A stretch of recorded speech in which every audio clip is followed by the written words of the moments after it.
Ever wondered why about 55% of Americans live paycheck to paycheck, 36% have more credit card debt than emergency savings, and 22% have no emergency savings at all? According to data from the US courts, higher consumer prices are making Americans take on massive loads of debt just to get by, while decreased sales and falling profits are impacting businesses at a time when costs continue to climb. However, the current US debt in 2024 has surged to an unprecedented level that we have not seen since World War II. But the question is, how did we get here? And how does a credit financial crisis impact you? Now, have you noticed that credit card debt in America has continued to break records? According to the Federal Reserve Bank of New York's most recent household debt and credit report, at the start of the COVID-19 pandemic, stimulus checks helped many pay off their balances. But since then, credit card debt has been climbing steadily. By the second quarter of 2023,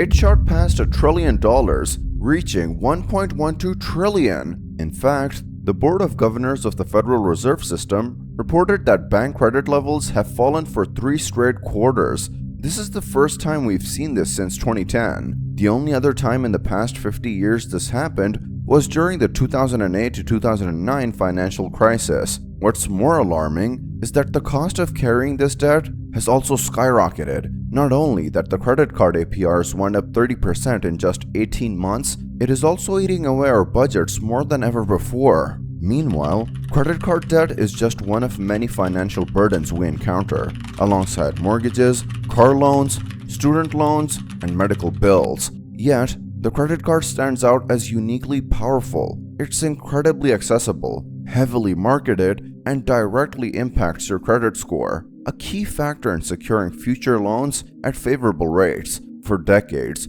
credit cards have been a goldmine for banks and retailers, shaping our financial landscape in profound ways. When it comes to spending, our credit card habits reveal the financial education and behaviors we've absorbed over time, and advertisers are keen to exploit our often irrational psychology. With the advent of digital wallets, spending money is now as simple as a click, tap, or scan. E-commerce has further evolved with buy now, pay later, or BNPL options, mimicking credit cards by separating the purchase from the payment. This psychological trickery can lead to significant debt, as a Harris poll shows that 43% of BNPL users were behind on payments, and a third had over $1,000 in outstanding BNPL loans. However, looking at the current lending landscape reveals a troubling trend. Bank lending is in a prolonged slump, reflecting a pessimistic outlook of the US economy projected by many Wall Street analysts. Bank credit is contradicting for only the second time in 50 years,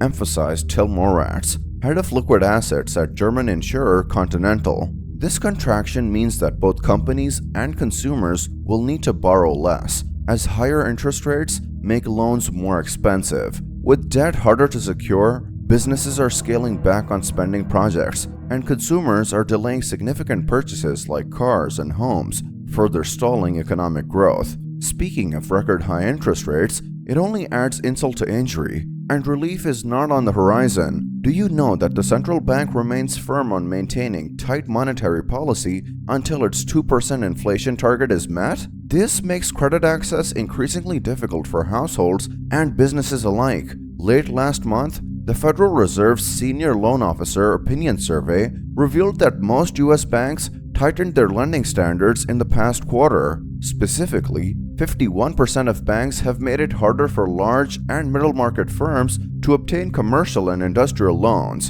and 68% have tightened standards for commercial real estate loans. Since February, banks have seen a $33 billion decline in commercial real estate loans, driven by rising delinquency rates and the sector's ongoing crisis. This turbulence has led to the collapse of 5 financial institutions with significant commercial real estate exposure, including Republic First Bank, which was seized by regulators and sold to a rival last month. Think of it. With the tightening credit environment and struggling commercial real estate market, have you ever considered how the casting long shadows over the economic outlook will be? Now, I know that credit can be a lifeline for many in hard times, but it can also be quietly destructive. Looking at it, credit cards make us feel better. For Carmen Casito, a 40-year-old public relations professional based in New Jersey, spending was a way to navigate grief. She said after her mom and dad died, she felt completely alone in the world. That led her to invest in therapy to support her mental health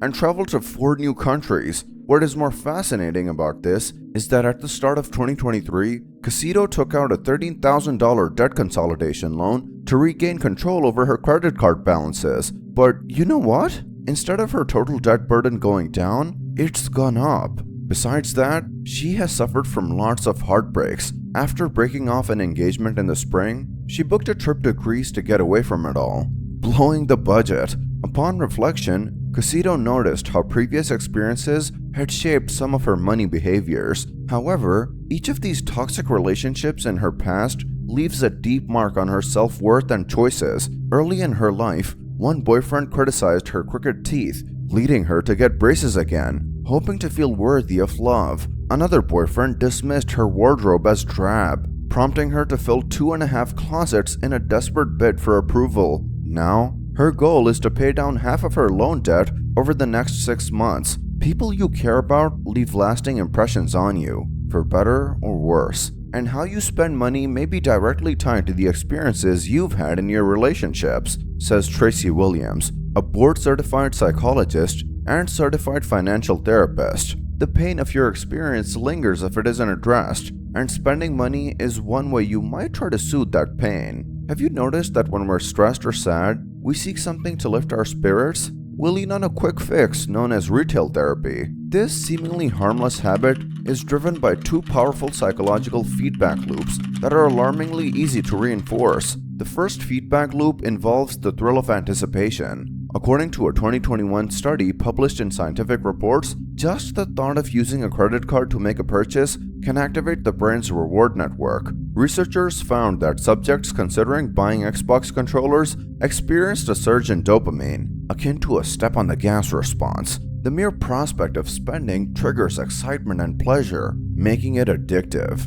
Overspending can serve as a coping mechanism, says Tracy Williams. It's an unhealthy coping skill with potentially long-lasting negative consequences, but a way to cope nonetheless. The rush from using a credit card is like a hit of amphetamine, and many Americans are hooked. The second feedback loop is fueled by the constant barrage of targeted advertising. We're bombarded with messages telling us what to buy to be happy, healthy, thin, and rich. This relentless exposure shapes our desires and convinces us that consumption is the path to fulfillment, a far cry from how things used to be. Fair enough? The disturbing statistics in our credit card debt crisis say a lot about our society's relationship with personal finance. Every dollar adds a strand to a tightly knotted web of borrowed stress, where the average American household carries nearly $7,923 in credit card debt.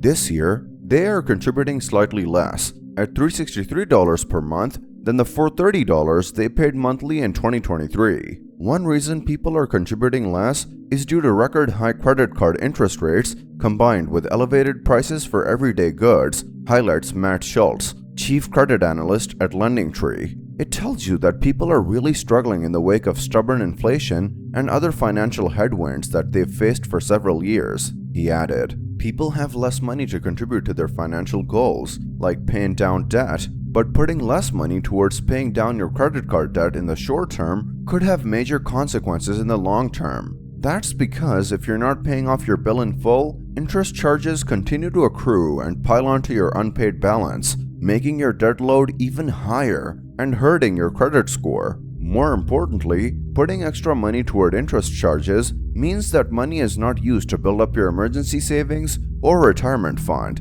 Schultz stresses. However, in terms of emergency funds, they're a challenge for millions because income has stagnated in comparison to both rising worker productivity and the rising cost of goods. According to the Economic Policy Institute, a nonprofit think tank, from 1979 to 2013, hourly pay for middle-wage workers increased 6%, and pay for low-wage workers decreased 5%, whereas pay for very high-wage workers increased 41%. So, if you don't have much in savings, you're more likely to lean into credit cards when budgets are strained or emergencies arise. How are you affected by this? Let's hear your thoughts in the comments section. Please subscribe, and thank you very much for watching.